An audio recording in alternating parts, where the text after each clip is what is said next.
আপনিও কি ভাবছেন আপনার হোয়াটসঅ্যাপের সেই স্পেশাল চ্যাটটিকে লক করে রাখলে সমস্ত কিছু থেকেই নিরাপদ, নাকি আপনি নিজেই এখন সেই লক করা ফাইলটিকে আর খুঁজে পাচ্ছেন না? সাবধান, আপনার এই ছোট্ট একটা ভুলের কারণে আপনার সমস্ত গোপন কথা কিন্তু সবার সামনে চলে আসতে পারে। তো কিভাবে সঠিক নিয়মে এই বিপজ্জনক চ্যাট লকটিকে আপনি বন্ধ করতে পারবেন এবং এর ভেতরের আসল রহস্যটা কি জানতে হলে ভিডিওটি 1 সেকেন্ডও মিস করবেন না এবং অবশ্যই ভিডিওটি শেষ পর্যন্ত দেখবেন। তো চলুন শুরু করা যাক আজকের ভিডিও। তো এই ক্ষেত্রে সর্বপ্রথম আপনি আপনার হোয়াটসঅ্যাপটিকে ওপেন করে নেবেন।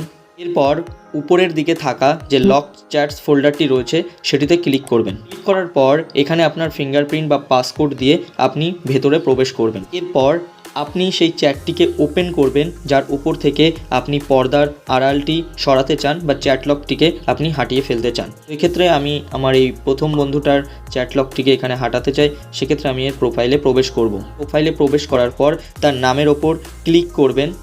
ক্লিক করার পর একটু নিচে নামলেই আপনি দেখতে পাবেন চ্যাট লক অপশানটিকে। পরে আপনি চ্যাট লকের উপরে ক্লিক করলে আপনার কনফার্মেশন চাইবে। কনফার্ম করে দেওয়ার পর এই চ্যাটটি কিন্তু আবার সবার সামনে চলে যাবে, অর্থাৎ লকড চ্যাটে কিন্তু এটি আর থাকবে না। এখানে দেখতে পাচ্ছেন আমি যে চ্যাটটিকে লক করে রেখেছিলাম সেটি কিন্তু এখন আমার হোম স্ক্রিনেই চলে এসছে।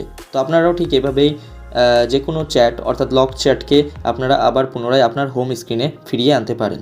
কিন্তু দাঁড়ান, তালা খোলা যতটা সহজ তার থেকেও বেশি কঠিন কাজ হচ্ছে কোনো কিছুকে গোপন রাখা। সেটিংসটি অফ করার আগে আপনি অবশ্যই একবার ভেবে দেখবেন এই সেটিংসটি আপনি কেন অন করেছিলেন। সব গোপন কথাই কি সবার সামনে আনা ঠিক, নাকি কিছু জিনিস লক থাকাই ভালো? সিদ্ধান্ত আপনার। তবে টেকনিক্যাল কোনো সমস্যা হলে আপনি এভাবেই মুক্তি পেতে পারেন এই লক থেকে। আশা করি আজকের এই ছোট্ট ট্রিকটি আপনাদের অনেক কাজে আসবে। মনে রাখবেন, প্রযুক্তির সঠিক ব্যবহার জানলে আপনার গোপনীয়তা সব সময় আপনার হাতে। ভিডিওটি ভালো লাগলে লাইক দিতে ভুলবেন না, কারণ আপনাদের এই লাইকই আমাকে আরও নতুন ভিডিও বানাতে অনেক বেশি উৎসাহ দান করে থাকে। আপনার ফোনে আর কোনো সমস্যা আছে কি কমেন্টে আমাকে অবশ্যই জানাবেন। আমি চেষ্টা করব পরের ভিডিওতে সেই কমেন্টের উপরে কাজ করার জন্য। আপনি যদি এখনো পর্যন্ত মিস্টার মামুন পরিবারের সদস্য না হয়ে থাকেন তবে অবশ্যই চ্যানেলটিকে সাবস্ক্রাইব করে এই পরিবারের সদস্য হয়ে যাবেন। তবে এখনই সাবস্ক্রাইব করে পাশের বেল আইকনটিকে অন করুন। দেখা হচ্ছে পরের ভিডিওতে।